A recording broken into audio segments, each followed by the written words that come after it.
आपण सगळे लोक नगरपालिकेच्या निवडणुकीच्या निमित्ताने या ठिकाणी एकत्रित आलो. 2 तारखेला या निवडणुका होणार आहेत आणि या निवडणुकीच्या माध्यमातून पुढच्या 5 वर्षाकरता आपल्या शहराची धुरा कोणाच्या हातामध्ये द्यायची याचा निर्णय आपण करणार आहोत. आज आपण पाहतो देशामध्ये मोदीजींच्या नेतृत्वामध्ये एक विकासाचा झंझावात आपल्याला पाहायला मिळतो. देशामध्ये आणि महाराष्ट्रामध्ये मोठ्या प्रमाणात जनतेचा आशीर्वाद घेऊन एक विकासाची कास धरलेलं सरकार हे आपल्याला कार्यरत पाहायला मिळतं. आणि आता आपल्याला त्याच विचाराचं सरकार हे नगरपालिकेमध्ये देखील त्या ठिकाणी स्थापित करायचं आहे. मोदीजींची दृष्टी, त्यांचं विजन हे आपल्याला आपल्या शहरापर्यंत आणायचं आहे. कारण मोदीजी नेहमी सांगतात की भारतामध्ये जसा गावांचा विकास झाला पाहिजे तसा शहरांचा विकास देखील झाला पाहिजे. आमची शहरं ही मोठ्या प्रमाणात दुर्लक्ष झाल्यामुळे बकाल झालेली आहेत. त्या शहरांमध्ये अन्न, वस्त्र, निवारा, आरोग्य, रोजगार, शिक्षण, पिण्याचं पाणी, घनकचऱ्याचा योग्य निचरा या सगळ्या गोष्टींची व्यवस्था झाली पाहिजे. आणि याकरता माननीय मोदीजींनी पहिल्यांदा देशाच्या इतिहासामध्ये शहराकरता लाखो कोटी रुपयाच्या योजना सुरू केल्या. शहरातल्या गरीबाला घर मिळालं पाहिजे, शहरामध्ये पिण्याचं पाणी मिळालं पाहिजे, शहरामध्ये गटारीची व्यवस्था झाली पाहिजे, शहरात मजबूत रस्ते झाले पाहिजेत, शहरात आरोग्याची सेवा गेली पाहिजे, शहरामध्ये उत्तम शाळा तयार झाल्या पाहिजेत. याकरता लाखो कोटी रुपयाच्या योजना या मोदीजींच्या माध्यमातून सुरू झाल्या आणि आपली शहरं हळूहळू बदलायला लागली.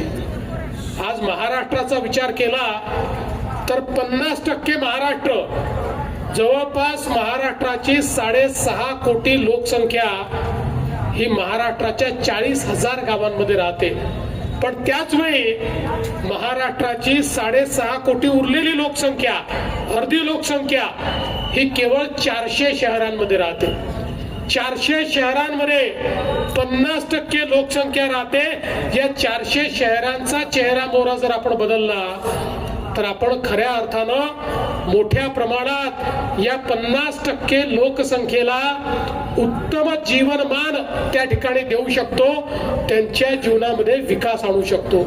आणि म्हणूनच आज ज्यावेळी तुमच्या समोर मतं मागण्याकरता आम्ही आलो आहोत त्यावेळी मला कोणावर टीका करायची नाही आहे, मला विरोधकांवरही टीका करायची नाही आहे. मला एक सकारात्मक मत मागायचं आहे. याचं कारण आमच्या डोळ्यासमोर या महाराष्ट्राच्या नागरी भागाची एक ब्ल्यूप्रिंट आहे. शहरं कशी बदलली पाहिजेत, शहरामध्ये कशी व्यवस्था झाली पाहिजे या संदर्भातला आराखडा आम्ही तयार केलेला आहे. आणि मोदीजींच्या नेतृत्वात हा आराखडा पूर्ण करण्याकरता निधीची कुठलीही कमतरता आम्हाला पडणार नाहीये. मी तुम्हाला हे सांगण्याकरता आलो आहे की आमचं काम तुम्ही बघितलेलं आहे. देश आणि महाराष्ट्र कसा बदलला हे आपण बघितलेलं आहे. आणि म्हणून तशाच प्रकारे आता आपलं शहर हे मोठ्या प्रमाणात बदललं पाहिजे, हा आपला प्रयत्न आहे.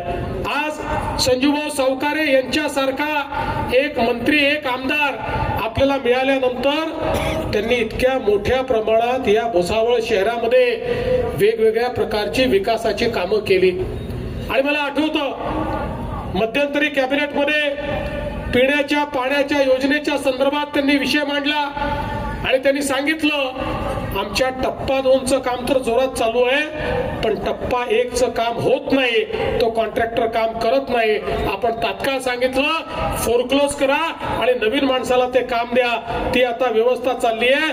मला विश्वास आहे की पुढच्या 1 वर्षामध्ये या भुसावळ शहरातल्या प्रत्येक घरामध्ये नळ उघडल्यानंतर 24 तास त्या ठिकाणी पिण्याचं पाणी असेल आणि 365 दिवस आमच्या आमच्या माता भगिनींना त्या ठिकाणी पिण्याचं पाणी मिळेल अशा प्रकारची योजना संजीव भाऊंनी मंजूर करून घेतली आणि आता त्यातल्या अडचणी देखील खूप मोठ्या प्रमाणात दूर करण्याचं काम आपण या ठिकाणी करतो.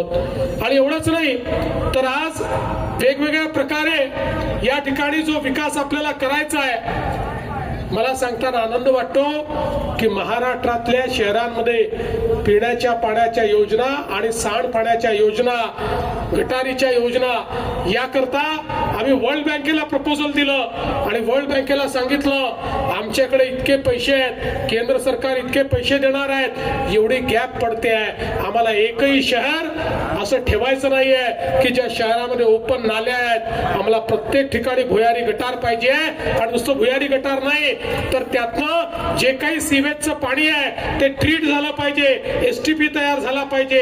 आणि मला सांगताना आनंद वाटतो की आमच्या त्या योजनेला मान्यता मिळाली आणि गॅप फंडिंगचे पैसे आम्हाला वर्ल्ड बँक त्या ठिकाणी देते आहे. आमचा या ठिकाणी विश्वास आहे पुढच्या 3 ते 4 वर्षामध्ये महाराष्ट्रातल्या प्रत्येक शहरामध्ये भुयारी गटार असेल, त्या गटाराच्या पाण्यावर प्रक्रिया होईल आणि कुठेही घाण पाणी, सांडपाणी जमिनीत चाललाय, तलाव खराब करताय, विहिरी खराब करताय अशा प्रकारची अवस्था राहणार नाही. हा आम्ही सातत्याने प्रयत्न केलाय. आज आपल्याला माहिती आहे वेगवेगळ्या योजनांच्या माध्यमातून मोठ्या प्रमाणात रस्त्यांचं नेटवर्क आपण करतो आणि त्यातनं चांगल्या प्रतीचे रस्ते तयार झाले पाहिजेत, काही प्रमाणात कॉन्क्रीट रोड तयार झाले पाहिजेत, अशा प्रकारचा प्रयत्न देखील आपला चाललेला आहे. खरं म्हणजे आज आपण जर बघितलं तर वेगवेगळ्या पद्धतीनं ही विकासाची गंगा ही आणण्याचा प्रयत्न आपण करतो.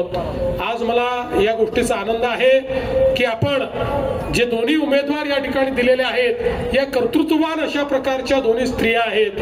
काही लोकांनी आरोप लावला की या ठिकाणी आमच्या रजनी वहिनींना केवळ याकरता तिकीट दिलं की त्या संजीव भाऊंच्या पत्नी आहेत. पण मी अगदी तुम्हाला स्पष्टपणे सांगतो, संजीव भाऊंनी ज्यावेळेस चर्चा सुरू झाली त्या दिवशी मला सांगितलं की भाऊ तुम्ही नेहमी सर्वे करता, तुमच्या सर्वेत ज्याचं नाव येईल त्याला द्या, माझ्या पत्नीला देऊ नका. पण संजीव भाऊ आम्ही काय करायचं, आम्ही सर्वे केला तर त्यात पहिल्या नंबरवर रजनी वहिनीच त्या ठिकाणी आल्या.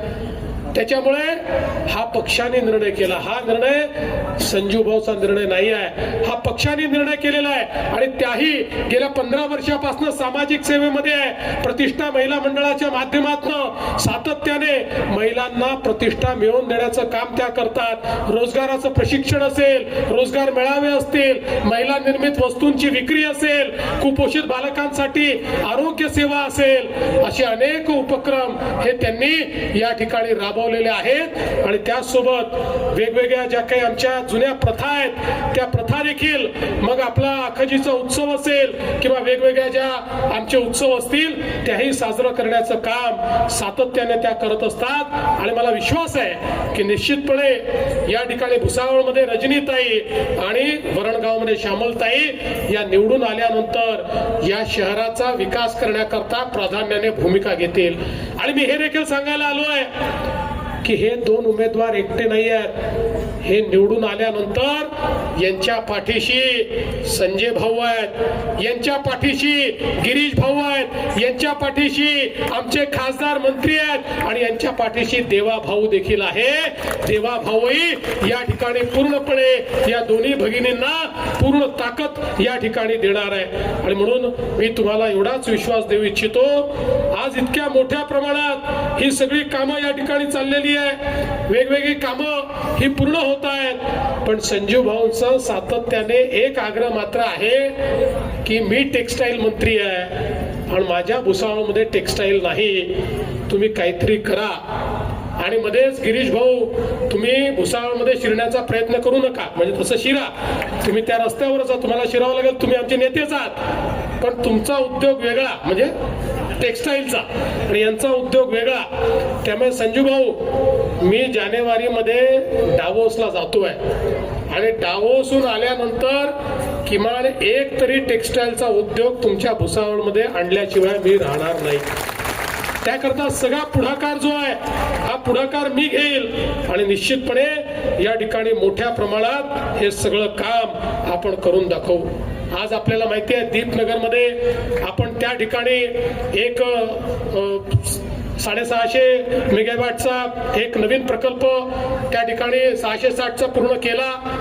आता संजीव भाऊची मागणी आहे तिथे 800 मेगावॅटचा केला पाहिजे. आम्ही फिजिबिलिटी करतो, फिजिबिलिटी कशी येते ते आपण पाहू. पण संजीव भाऊ, आजपर्यंत तुम्ही ज्या ज्या मागण्या केल्या त्या मागण्या मी मान्यच केल्या आहेत. त्यामुळे तुम्ही ज्या ज्या वेळी मागणी करता त्यावेळी ती मागणी पूर्ण होते हे तुम्ही लक्षात ठेवलं पाहिजे.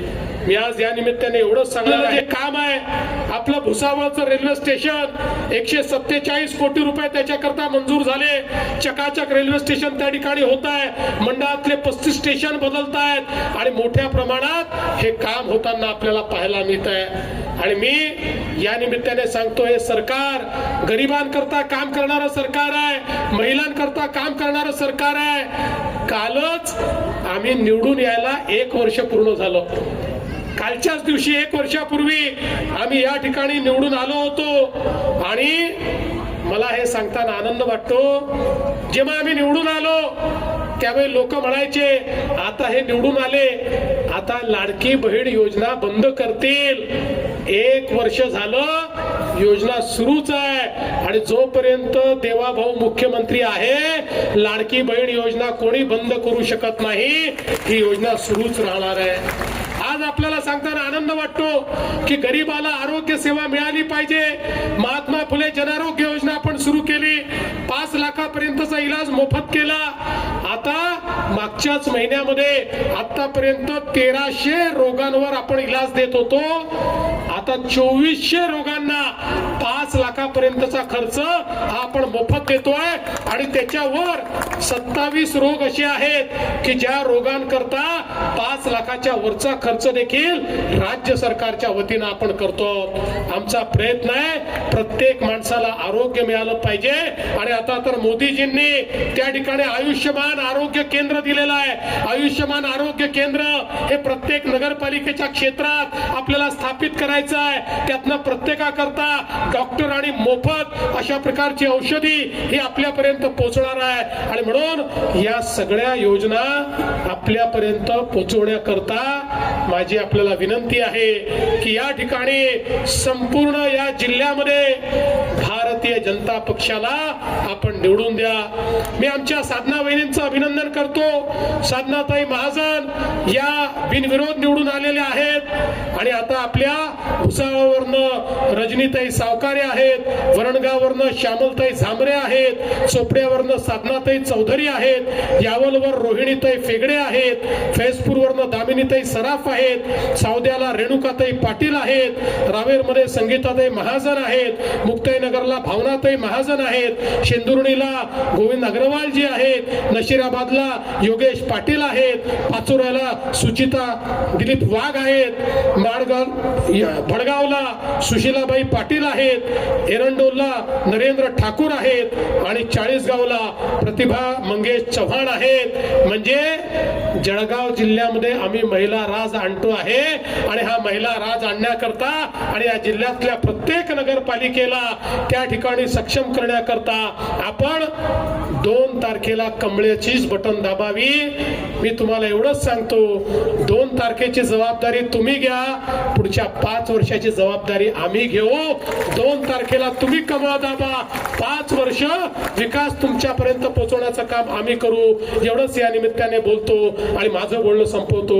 धन्यवाद. जय हिंद, जय महाराष्ट्र.